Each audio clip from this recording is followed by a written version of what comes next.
Hello friends, मैं R D Yadav आप सभी लोगों का नॉलेज इंस्टीट्यूट में एक बार फिर से वेलकम करता हूं। फ्रेंड्स, आज हम वन वर्ड सब्स्टिट्यूशन के सीरीज़ का पार्ट नंबर 19 का डिस्कशन करेंगे। So let's start.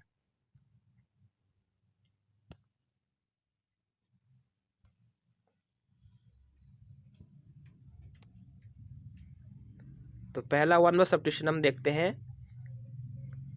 N is inscription on a building, statue और बुक। यानी कि किसी भवन आदि पर लिखी हुई इबारत, जैसे किसी बिल्डिंग या स्टैचू पर या बुक में जो जो जो है उकेर का जो लिखी गई जो लाइन होती है, खुदाई करके लिखी जाती है। जैसे आप लोगों ने देखा होगा पुराने मॉन्यूमेंट्स में, जैसे ताजमहल वगैरह है, ठीक, लाल किला है, तो उसमें जो है उकेर के लिखी जाती है कुछ चीज़ें जो कि एम्परर के बारे में होती है या उनके धर्म से रिलेटेड होती है, जिसे बोलते हैं इबारत। तो इसे हम बोलते हैं एपिग्राफ। तो इस कला को हम बोलते हैं एपिग्राफ। एपिग्राफ मतलब होता है किसी भवन आदि पर लिखी गई इबारत, यानी N inscription on a building, the statue और बुक। तो एपिग्राफ ये आपका ग्रीक वर्ड है। इसको लर्न कैसे करेंगे? ईपी जो है दो वर्ड से मिलकर बना है, ईपी एंड ग्राफ। ग्राफ मतलब होता है लिखना। ग्राफ वर्ड अगर कहीं आपको दिख जाए, ग्राफ का मतलब होता है लिखना। ठीक है, तो ग्राफ मतलब लिखना होता है। और ईपी का मतलब होता है ऑन। जैसे कि देख पा रहे हैं ग्रीक वर्ड ईपी और ग्राफियन से आया है। तो ईपी का मतलब होता है ऑन, और ग्राफ या ग्राफियन का मतलब होता है राइट। तो ईपी मीन्स ऑन मतलब किसी के ऊपर, और ग्राफ मीन्स लिखना, यानी किसी चीज़ के ऊपर लिखना। तो एपिग्राफ मतलब होता है किसी चीज़ के ऊपर लिखना। Next is a short poem और speech address to the spectators after the conclusion of drama, या concluding part of a literary work. Short poem हो या कोई लेक्चर स्पीच हो, जो कि दर्शकों को एड्रेस करते हुए दिया जाता है जब ड्रामा ख़त्म हो जाता है। जैसे कोई ड्रामा चल रहा है नाटक थिएटर में, तो लास्ट में जो है कंक्लूज़न उस थिएटर का मतलब उस ड्रामा का कंक्लूज़न दिया जाता है, जिसे बोलते हैं उपसंहार। उसके बारे में एक शॉर्ट में जो है उसके बारे में कंक्लूज़न बताया जाता है। तो उस कंक्लूज़न को जो कि हिंदी में बोलते हैं उपसंहार बोलते हैं, यानी किसी नाटक का आखिरी अंश या उपसंहार, दैट इज़ कॉल्ड एपिलॉग। उसे एपिलॉग बोलते हैं। और एपिलॉग ये ग्रीक वर्ड है। ग्रीक वर्ड एपी और लोगोस से आया है। एपी मतलब होता है अपॉन इन, यानी कि किसी चीज़ के ऊपर या एडिशन, और लोगोस का मतलब होता है स्पीकिंग या स्पीकिंग और स्पीच, यानी किसी चीज़, एपी मतलब किसी चीज़ के ऊपर स्पीच देना, इसे बोलते हैं एपिलॉग। इसको आप निमोनिक से भी लर्न कर सकते हैं, एपिलॉग। एपिलॉग को आप अप्पी, जैसे मुस्लिम में जो है, मुस्लिम धर्म में क्या होता है, दीदी को या बहन को अप्पी बोलते हैं। तो अप्पी प्लस लोग, ऐसे लर्न करिए, अप्पी लोग। अप्पी लोग यानी दीदी लोग क्या करती है, नाटक होने के बाद में जो है लोगों को जो है एड्रेस करती है। नाटक जैसे कोई नाटक चल रहा है, उसके लास्ट में, ड्रामा या नाटक लास्ट में क्या करती है, लोगों को एड्रेस करती है, लोगों को जो है कंक्लूजन बताती है नाटक का।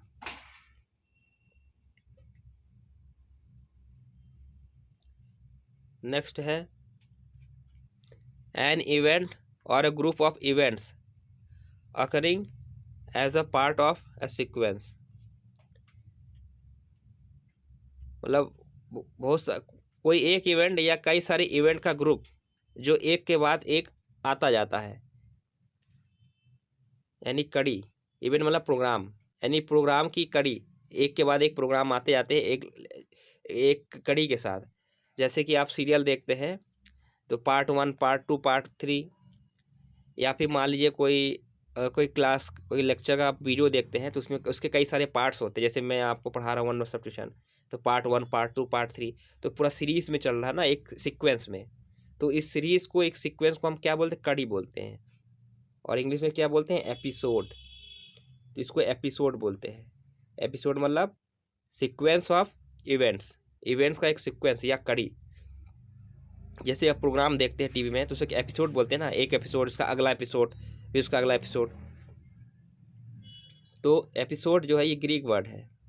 ग्रीक वर्ड एपी और इसिडोस से आया है। एपी मतलब होता है, जैसे कि मैंने पिछले फर्स्ट वाले एडियम बताया था, एपी। एपी का मतलब होता है किसी चीज के ऊपर या इन एडिशन। इन एडिशन मतलब किसी चीज में जोड़ना, इन एडिशन। और दूसरा वर्ड आपका इसिडोस। इसिडोस का मतलब होता है अ कमिंग इन या एंट्रेंस, यानी आगे आने वाला। तो एपी मतलब होता है इन एडिशन यानी जोड़ना, और इसिडोस मतलब होता है ए कमिंग इन यानी आगे आने वाला। तो एपिसोड मतलब आगे आने वाला। नेक्स्ट देखते हैं, अवर्स लेटर।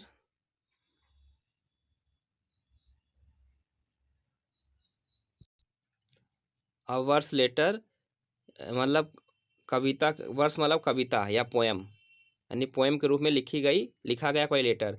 कविता के रूप में लिखा गया पत्र, यानी कोई लेटर जो है वो पोएम के फॉर्म में लिखा गया है, दैट इज कॉल्ड एपिस्टेल। उसको एपिस्टेल बोलते हैं। एपिस्टेल ये ग्रीक वर्ड है।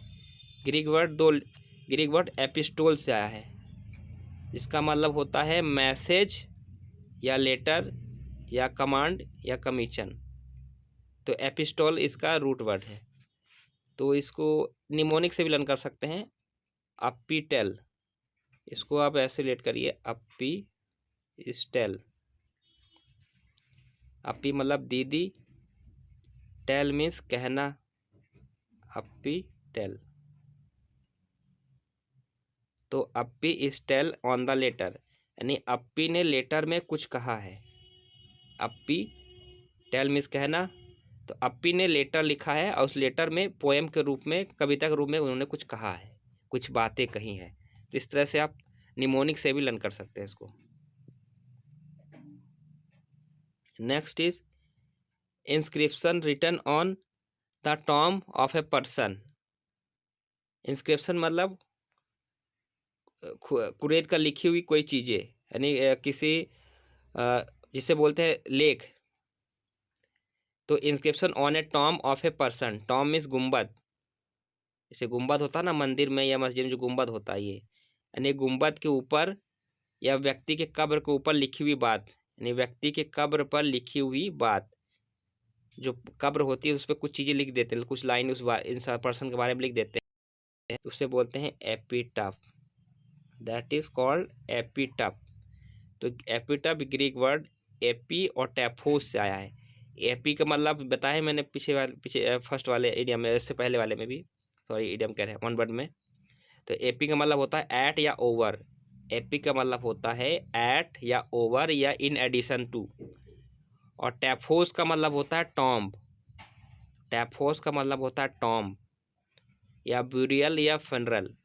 टॉम्ब गुम्बद या किसी की कब्र, कब्र या ताबूत, ये मतलब होता है।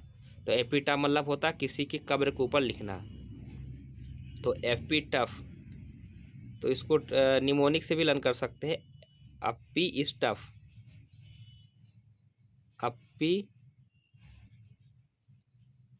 और plus tough. Tough, tough means क्या होता है? Tough means hard, hard. तो अपी प्लस हार्ड, टफ। तो अपी जो है उन्होंने टफ सरफेस पे कुछ लिख दिया है। अपी जो है उन्होंने टफ सरफेस, यानी कब्र का सरफेस क्या टफ होता है, उस टफ सरफेस में उन्होंने कुछ लिख दिया है। तो इस तरह से निमोनिक से भी लर्न कर सकते हैं आप। नेक्स्ट है a person who rides on horse back. जो घोड़े की सवारी करता है यानी घुड़सवार, दैट इज इक्विस्ट्रियन, उसे इक्विस्ट्रियन बोलते हैं। तो इक्वेस्ट्रियन ये लैटिन वर्ड है, लैटिन वर्ड इक्वेस से आया है, EQWS, इक्वेस। इक्वेस का मतलब होता है हॉर्स, तो इक्वेस से मिल के बना है इक्वेस्ट्रियन। निमोनिक से कैसे लर्न करेंगे, इसमें आपको ट्रेन वर्ड दिख रहा होगा, ट्रेन, और इसको इक्वेस को अलग कर लीजिए दो पार्ट में, इक्वेस और ट्रेन। ट्रेन को ट्रेन से रेट करिए, ट्रेन से, तो इक्वेस और train.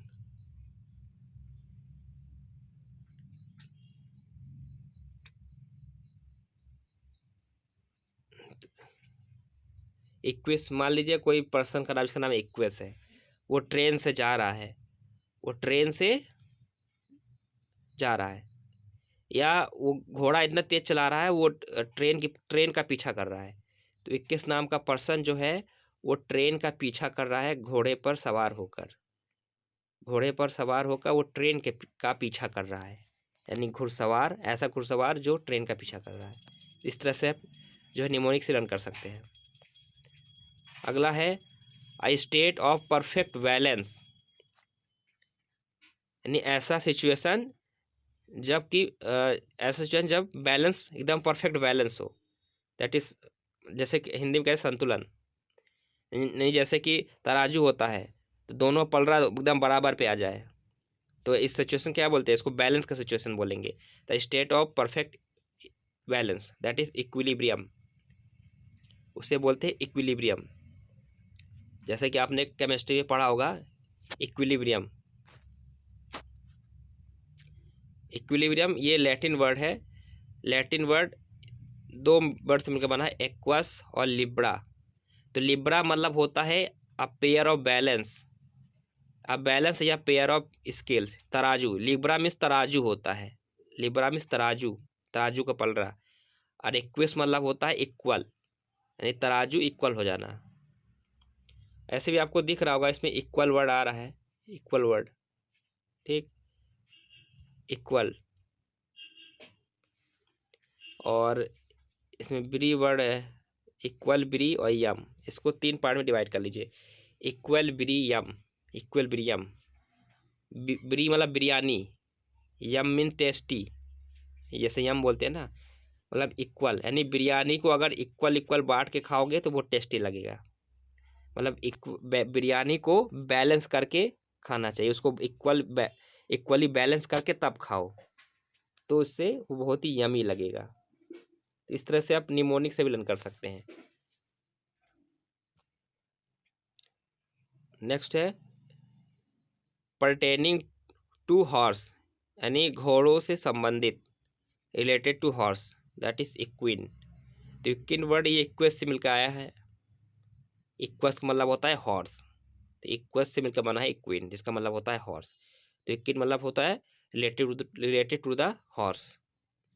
Next is the day when night and, sorry, हाँ ठीक है, the day when night and day both are equal, यानी ऐसा दिन जब दिन और रात दोनों ही बराबर हो, दैट इज कॉल्ड इक्विनॉक्स, उसके इक्विनॉक्स बोलते हैं। तो इसको लर्न करना बहुत ही ईजी है, क्योंकि ये लैटिन वर्ड है, ये दो वर्ड से मिलकर बना है एक्वस। एक्वस मतलब होता है इक्वल, और नॉक्स का मतलब होता है नाइट। तो एक्वस और नॉक्स, नॉक्स का मतलब होता है नाइट, और इक्वी या इक्वस, इक्वी मतलब इक्वल, मतलब जब रात और दिन दोनों ही इक्वल हो, दैट इज कॉल्ड इक्विनॉक्स।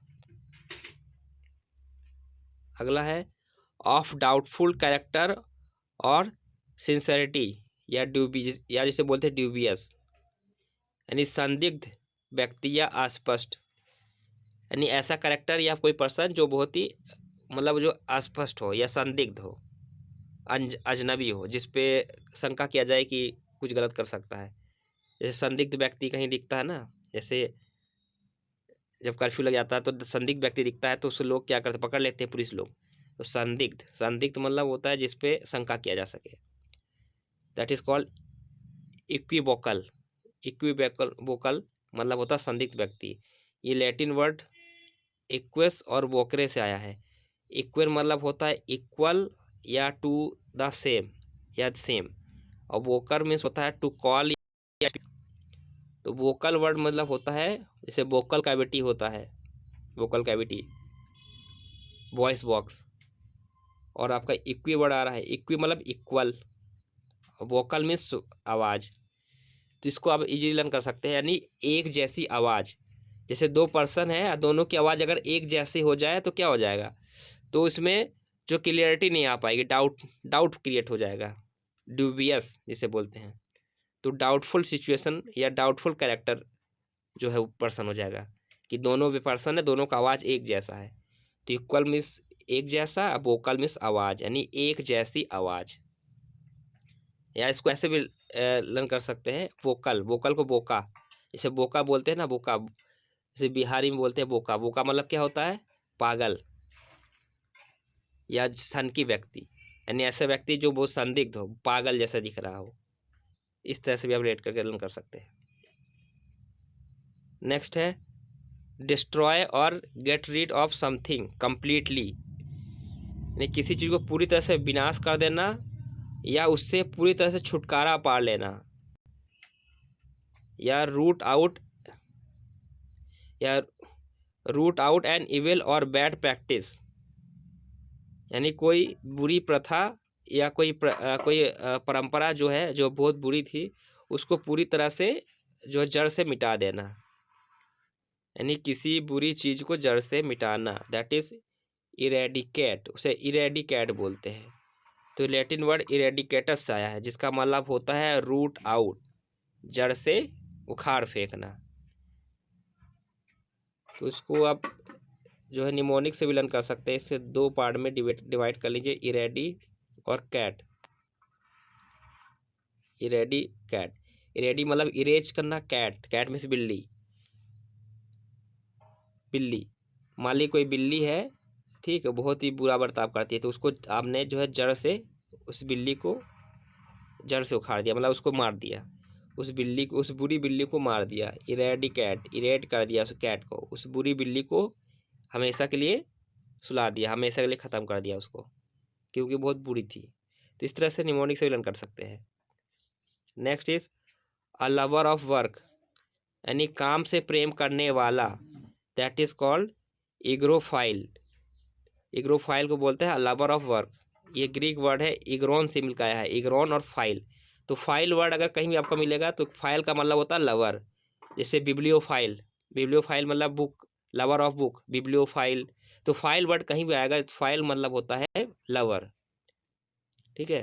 तो नेक्स्ट टाइम याद रखिए, फाइल मतलब होता है लवर, और इग्रो मतलब होता है वर्क, यानी इग्रोन, इग्रो या इग्रोन फाइल, यानी काम से प्रेम करने वाला व्यक्ति। नेक्स्ट है एन एरर और मिसप्रिंट इन प्रिंटिंग और राइटिंग,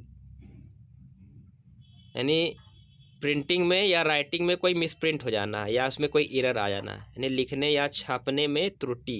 जैसे कोई बुक में आप देखते हैं तो उसमें प्रिंटिंग मिस्टेक हो जाता है, या आपने कुछ लिखा है पेन से, उसमें कोई मिस्टेक आ जाए, दैट इज़ कॉल्ड इरेटम, उसे इरेटम बोलते हैं।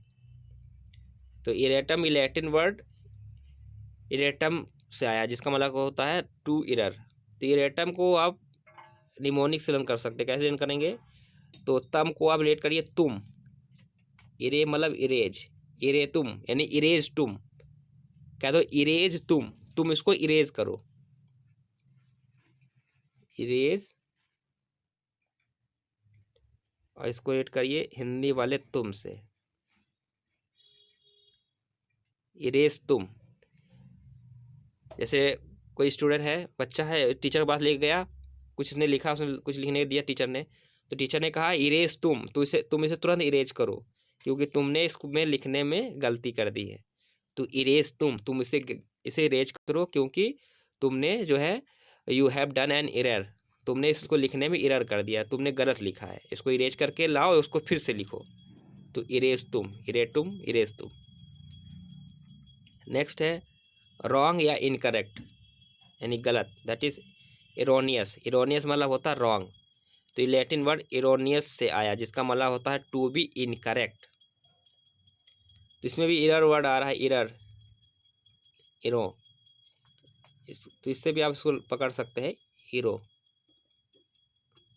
अस, अस यानी हमने गलती कर दी है, गलत, इरो, इरर अस, मतलब ये अस में हम, मतलब हमने गलती कर दी, मतलब हम ये जो है गलत है, wrong, we have done wrong. इस तरह से भी रन कर सकते हैं।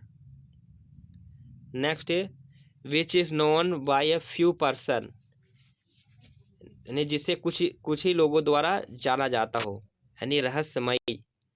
रहस्यमयी मतलब क्या होता है, जिसे लोग ना जान, जिसके बारे में लोग ना जानते हो तो उसे रहस्यमयी बोलते हैं ना। जब किसी के बारे में लोग जानते ना हो तो रहस्यमयी होगा, उसके लिए रहस्यमयी होगा वो चीज़। That is एसोट्रिक। एसोट्रिक, एसोट्रिक मतलब होता है रहस्यमयी। तो ये ग्रीक वर्ड एसोटेरो से आया है, जिसका मतलब होता है इनर, मतलब अंदर होना। जब कोई चीज़ अंदर रहेगा, लोगों के सामने नहीं आएगा, तो वो रहस्यमयी होगा, लोगों के लिए अनजान रहेगा वो चीज़। एसोट्रिक, तो इसको ग्रीक, इसको निमोनिक्स से कैसे हम करते हैं, इसमें ट्रिक वर्ड आ रहा है, ट्रिक।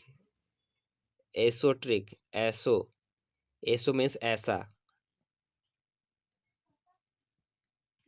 एसो जैसे हरियाणा में बोलते हैं एसो, है ना, एसो मीन ऐसा। एसो ट्रिक, इसको ट्रिक से रिलेट करिए। ट्रिक, ट्रिक मतलब ट्रिक करना, कोई जुगाड़ करना। तो ऐसा ट्रिक, ऐसो ट्रिक कियो हो, जैसे हरियाणा में बोलते हैं ऐसो, मतलब ऐसा ट्रिक उसने किया कि रहस्य बन गया। कोई मैजिशियन है, उसने ऐसा ट्रिक किया कि वो ट्रिक लोगों के लिए रहस्य बन गया। तो ऐसो ट्रिक, ऐसो ट्रिक में रहस्यमय। नेक्स्ट है practice of employing spice, spices in war. Spice मतलब, स्पाइस मतलब होता है जासूस। Practice of employing spices in war, यानी युद्ध में जासूसों को जो है नौकरी देने वाला, या युद्ध में जासूसों को इस्तेमाल करने का क्रियाकलाप, मतलब ऐसा प्रैक्टिस जिसमें वॉर में जासूसों को जो है एम्प्लॉय किया जाए। दैट इज एस्पिनेज, उसे एस्पिनेज बोलते हैं। तो एस्पिनेज ये फ्रेंच वर्ड एस्पियन से आया है। एस्पियन का मतलब होता है स्पाई या एक जासूस। तो इसको निमोनिक्स कैसे लर्न करेंगे, एसपी ऑन एज, एसपी। तो इस एसपी को आप एसपी से रिलेट करिए, superintendent of police. Age, on means मतलब पर, नहीं, एसपी ऑन एज, जो सुप्रिटेंडेंट ऑफ पुलिस है, जब उसकी एज ज़्यादा हो जाती है तो उसको जासूसी के कामों में लगा दिया जाता है। तो SP on age, on means पर, एज मतलब एज होना, अवस्था हो जाना। तो एसपी ऑन एज, तो जो एसपी है, सुप्रिटेंडेंट और ऑफ पुलिस है, वो एज होने पर वो जासूसी के काम में लग गया। एज हो गई तो उसको जासूसी में लगा दिया गया, क्योंकि अब वो जो है अब लड़ाई नहीं कर सकता है, तो उसको जासूसी काम में लगा दिया। तो एसपी को जासूसी के काम में लगा दिया गया है। तो एस्पिनेज मीन्स होगा practice of employing spices in war, यानी वॉर छिड़ने पर एसपी को एज होने पर वॉर में, लड़ाई छिड़ने पर उस पर उसे प्रैक्टिस, किसके प्रैक्टिस में लगा देते हैं, जासूसी करने के प्रैक्टिस में। नेक्स्ट इज लास्टिंग और एग्जिस्टिंग फॉर एवर, मतलब हमेशा के लिए। लास्टिंग, लास्टिंग मतलब उसकी लाइफ कब तक वो चलेगा।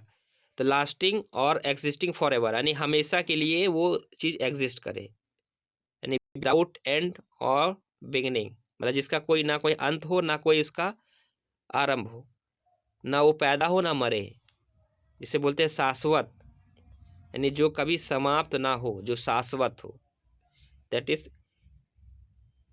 इटर्नल, इसे इटर्नल बोलते हैं। तो ये लैटिन वर्ड इटर्नलिस से आया है। इटर्नलिस का मतलब होता है ऑफ ग्रेट एज, इटर्नल। तो इटर्नल को आप इंटरनल से रेट करके इसको आप जो है इजीली इसको निमोनिक से रन करें, आप इसे याद कर सकते हैं, इसको इंटरनल से, इटर्नल को इंटरनल।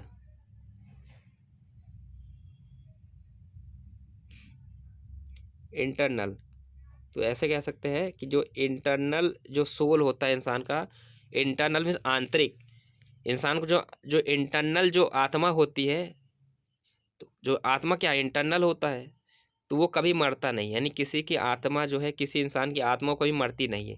तो इंटरनल जो सोल होता है, सोल मीन्स आत्मा, जो इंटरनल सोल होता है वो कभी मरता नहीं है, वो शाश्वत होता है।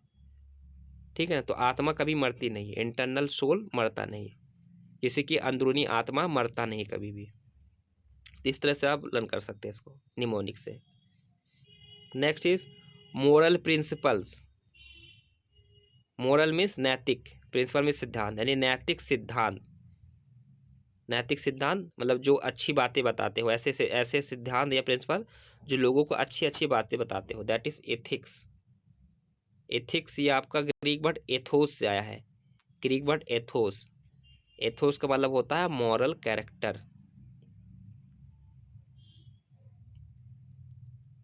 तो इथिक्स ये वर्ड तो आप लोगों ने सुना ही होगा कई बार। तो इसका अगर निमोनिक बनाया तो कैसे बनेगा, ये थिक, इसमें थिक वर्ड आ रहा है, थिक। थिक्स, थिक मतलब मोटा, ई मस ये, ई थिक्स मतलब ई जो है ये बहुत थिक है, thick, E plus thick, thick means मोटा, ई थिक। तो मोरल सिद्धांत जो है बहुत ही थिक है, मोटा है। मोटा मतलब बहुत दमदार है, मतलब जो नैतिक सिद्धांत है बहुत ही मोटा है। मोटा मतलब बहुत ही मतलब मूल्यवान है, बहुत ही कीमती है। तो मोरल प्रिंसिपल जो है बहुत ही मोटा है। Next is study of races. Study of races, races मतलब होता है प्रजाति या नस्ल, प्रजातियों का अध्ययन, जिसे बोलते हैं इथनोलॉजी। इथनोलॉजी मतलब प्रजातियों का अध्ययन। जैसे कि गाय की कौन सी कितनी प्रजातियां हैं, कोई भी जानवर है या कोई भी एनिमल या इंसान नहीं कहते, तो उसकी जितनी भी स्पीसीज, उसकी जितनी भी प्रजातियां हैं उसकी स्टडी करना है, दैट इज़ कॉल्ड इथनोलॉजी। इसको लर्न करना बहुत ही ईजी है। इसमें सबसे पहले लॉजी देखते हैं। लॉजी, जो लॉजी वर्ड अगर आपको कहीं मिल जाएगा, इसका मतलब होता है टू स्टडी, यानी किसी चीज़ का स्टडी करना, जैसे बायोलॉजी, फिजियोलॉजी, साइकोलॉजी। तो लॉजी मतलब होता है टू स्टडी। लॉजी या लोगोस, लॉजी या लोगोस, लोगोस का मतलब होता है स्टडी करना है। और इथनोस, इथनो, इथनो मतलब होता है लोग। जैसे देखते हैं ग्रीक, ये ग्रीक वर्ड इथनोस और लॉजिया से आया है। इथनोस का मतलब होता है टू पीपल, इथनोस, तो इथनोस से मिलकर बना इथनो। इथनोस का मतलब होता है पीपल या नेशन, राष्ट्र या कोई प्रजाति, रेस या रेस। और लॉजिया का मतलब होता है टू स्टडी। तो इथनो मतलब होता है पीपल, और लॉगी या लोगोस इसका मतलब होता है स्टडी, टू स्टडी, यानी लोगों के बारे में स्टडी करना। Next is the study of characteristics of people, यानी व्यक्तियों की विशेषताओं का अध्ययन करना। इसका भी रूट सेम वही रहेगा, इथनोलॉजी। तो इथनोलॉजी मतलब एक मीनिंग तो ये होगा कि स्टडी ऑफ रेसेस, और दूसरा मीनिंग ये होगा the study of characteristic of people, यानी लोगों की विशेषताओं का अध्ययन करना, उनकी जो खूबियाँ हैं उनका स्टडी करना। नेक्स्ट है to make pale by excluding light. Pale मतलब होता है पीला या फीका पड़ना, यानी बाय एक्सक्लूडिंग लाइट मतलब लाइट में चमक या रोशनी, यानी रोशनी को हटा देना, एक्सक्लूडिंग मतलब हटा देना। तो रोशनी या चमक को हटाकर उसको एकदम पीला कर देना, यानी उसको एकदम फीका पड़ देना, फीका पड़ जाना कोई चीज़, यानी रोशनी के अभाव में पीला पड़ जाना, दैट इज इट्यूलेट। इट्यूलेट ये आपका फ्रेंच वर्ड इट्यूल से आया है, जिसका मतलब होता है टू ब्लैंच। ब्लैंच मतलब होता है जैसे ब्लीचिंग बोल करते हैं ना, ब्लीचिंग, ब्लीचिंग पाउडर जो होता है, तो ब्लीचिंग पाउडर आपने पढ़ा होगा केमिस्ट्री में। तो ब्लीचिंग पाउडर क्या करता है, वो कलर को उड़ा देता है, किसी चीज़ कपड़े में डालेंगे उसका कलर एकदम वाइट कर देगा। तो ब्लैंच का मतलब होता है टू मेक वाइट और पेल। तो इटियोल मतलब होता है किसी चीज़ को एकदम एकदम फीका कर देना, उसको एकदम वाइट कर देना, इट्यूलेट। तो इसको निमोनिक कैसे लर्न करेंगे, इसमें लेट वर्ड आ रहा है, इटियो लेट, इथियो इथियो इथियो, जैसे कि इथियो बोलते हैं ना हरियाणा में, इथियो इथियो मतलब इधर आना, इथियो इथियो मतलब इधर, इथियो लेट, इथियो लेट, अगर तुम यहाँ लेट अगर हुए तो तुम जो है फीके पड़ जाओगे। ये ऐसे कहते हैं, कह सकते हैं इटियो लेट, उठने में लेट, अगर इथियो अगर इधर तुम उठने में लेट हो गए, अगर उठने में सुबह जल्दी उठने में लेट हो गए तो तुम्हें जो है सूरज की रोशनी नहीं मिलेगी और तुम पीले पड़ जाओगे। या ऐसे कह सकते हैं कि अगर सूरज के निकलने में लेट हो गया तो जो जो प्लांट जो फसल है वो पीला पड़ जाएगा, फोटोसिंथेसिस नहीं होगा। इथियो मतलब यहाँ पर अगर सूरज नहीं निकला तो हमारी फसल बर्बाद हो जाएगी, वो पीला पड़ जाएगा। तो लेट, अगर सूरज लेट निकलेगा तो फसल पीली पड़ जाएगी। इस तरह से लेट कर सकते हैं। ओके फ्रेंड्स, आज का वन वर्ड सब्स्टिट्यूशन यहीं तक रहा। इसका नेक्स्ट पार्ट आपको बहुत जल्द मिल जाएगा। तो इसके अपडेट्स के लिए आप हमारे चैनल को सब्सक्राइब करिएगा और बेल आइकन को प्रेस करना मत भूलिएगा। उसे अपने फ्रेंड्स को शेयर करिए, अच्छा लगा तो लाइक करिएगा और अपने सुझाव भी कमेंट से दीजिएगा। तो चलिए मिलते हैं इसके नेक्स्ट पार्ट के साथ। Okay, thank you for watching, good bye.